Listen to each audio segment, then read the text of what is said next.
Chronique d'une candidature annoncée, ou présidentielle plus 1. Jean-Pierre Chevènement, candidat à la candidature de la présidence de la République, eh bien c'est fait. Il y a eu Lajoigny, Le Pen, Rocard, et puis Arlette Laguillet. Avec cette décision prise aujourd'hui par l'ancien ministre de l'Éducation nationale, le clan des prétendants s'élargit. Ils sont 5 désormais, et chacun sait qu'on n'en restera probablement pas là. Sur les raisons de cette candidature attendue, le reportage de Pascal Guimier. Énigmatique, le lion de Grey-Rose veille toujours sur la ville. Mais derrière cette trop fameuse ligne bleue des Vosges, c'est l'horizon des présidentielles qui pointe. Belfort ce matin, Jean-Pierre Chevènement joue les sphinx tranquilles, Michel Rocard n'est pas un problème. Mais il ne m'en veut pas du tout, et de quoi pourrait-il me vouloir? Vous pourriez lui faire de l'ombre. Et pourquoi? Puisqu'il est candidat. Oui, aujourd'hui c'est le soleil. Ce n'est plus un secret, le maire de Belfort entre à son tour dans la danse, sur l'air des copains d'abord.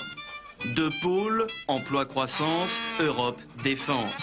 Chevènement dessine aujourd'hui l'autoportrait du bon candidat, rappelant qu'il fut lui un des pères fondateurs du PS avant d'être un ministre populaire.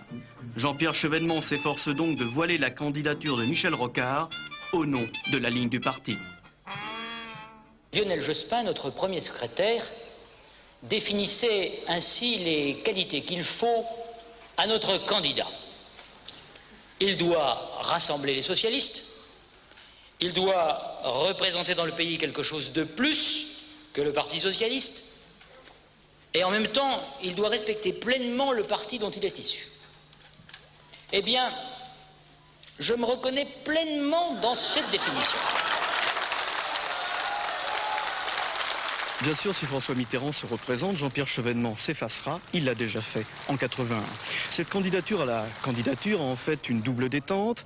D'abord, Jean-Pierre Chevènement entend rappeler à ses amis socialistes qu'il existe et qu'il a un projet bien à lui. C'est donc un objectif stratégique, incarner une alternative à un discours qu'il juge trop gestionnaire, trop recentré. Et puis, il y a une préoccupation tactique évidente, contrecarrer les projets de Michel Rocard, le seul candidat socialiste déclaré à ce jour.